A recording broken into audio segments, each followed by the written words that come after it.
Olá, eu sou o Breno do canal Medicina Passo a Passo e hoje iremos analisar brevemente o polimorfismo que podemos encontrar no genoma de cada ser humano. Mas antes, eu peço para que você considere se tornar membro desse canal. Fazendo isso, você tanto valoriza o meu trabalho quanto me incentiva a estar sempre postando vídeo sobre conteúdos que se aprendem no ensino superior. A espécie humana é uma das espécies que possui a menor variabilidade genética no interno de uma mesma população. Porém, mesmo essa variabilidade genética sendo baixa, ainda assim poderemos observar diferenças entre dois genomas de dois indivíduos diferentes.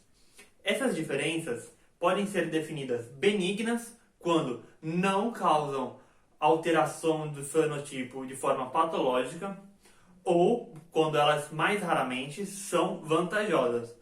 Porém, elas também podem ser definidas como patológicas quando elas estiverem relacionadas a uma alteração fenotípica de forma patológica a nos causar dano.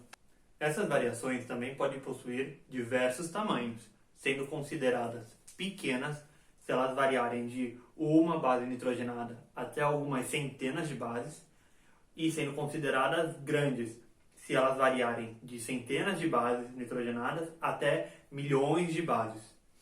Elas também podem ser subdivididas em raras, quando elas estão presentes em menos de 1% da população e geralmente causam patologias, mas elas também podem ser definidas como não raras, quando estão presentes em mais de 1% da população. Este é o conceito do MAF, Minor Allele Frequency, que é um conceito que indica a probabilidade de um alelo estar relacionado a uma patogênese. Se o alelo possuir uma frequência, o Minor Allele Frequency, então é o alelo minoritário dos alelos que a gente pode possuir nos nossos genes. Se este alelo possui uma frequência maior que determinada patologia, é improvável que este alelo esteja relacionado na patologia. Se o alelo possuir uma frequência igual ou menor a essa patologia, é muito mais provável que este alelo esteja relacionado a esta patologia. Nós podemos encontrar diversos tipos de polimorfismo no nosso genoma. Por exemplo, podemos encontrar o polimorfismo SNP, que é o Single Nucleotide Polymorphism. Ou seja, são nucleotídeos que são por volta de apenas um nucleotídeo, ou um pouco mais, 2 ou 3 nucleotídeos que se alteram entre os genomas dos indivíduos. E que essas alterações, se observam 2 ou 3 alterações de nucleotídeos a cada 300 nucleotídeos do genoma.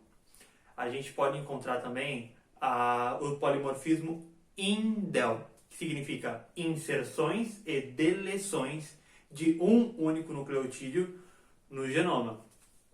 E dependendo de onde essa única inserção ou única deleção ocorre no genoma, sem uma região codificante, nós podemos observar fenotipos gravíssimos, porque a alteração do número de nucleotídeos em uma região codificante que não é múltipla de 3, altera o quadro de leitura do ribossoma e assim muda completamente a síntese proteica. E se uma proteína realiza uma função, nós iremos observar uma alteração total daquilo que deveria ser expresso, causando danos gravíssimos.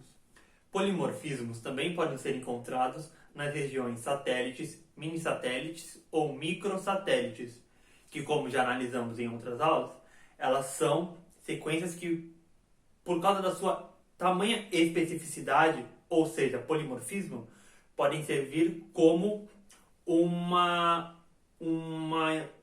impressão digital, um RG genômico nosso, ou seja, é uma zona específica para cada indivíduo, principalmente os microsatélites.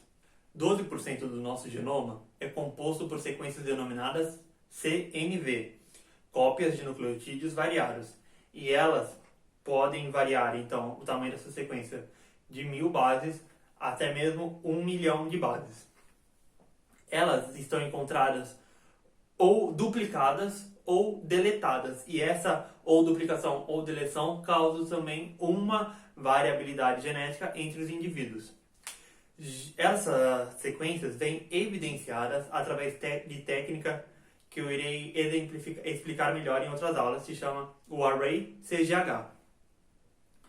E geralmente a média dessas sequências por cromossomas é 2. Então, se vem evidenciado uma dessas sequências CNV, é porque houve uma deleção. Se vem evidenciado 3, é porque houve uma duplicação. Obviamente, esses números podem variar. E são essas sequências, as sequências CNV, que causam a maior porcentagem dos polimorfismos da variabilidade do genoma que a gente encontra entre os indivíduos. É isso aí, galera. Essa foi a linha de polimorfismo. Talvez eu volte a falar deles com um pouquinho mais de relevância quando eu comentar as doenças multifatoriais, ou seja, aquelas complexas que envolvem mais de um gene para se expressarem fenotipicamente. Envolvem também a interação com o ambiente, enfim. Bem, se você gostou do vídeo, dá aquele like, compartilha, se inscreve no canal, se considera se tornar membro para valorizar meu trabalho. E é isso, esse canal vai falar tudo sobre medicina. Fui!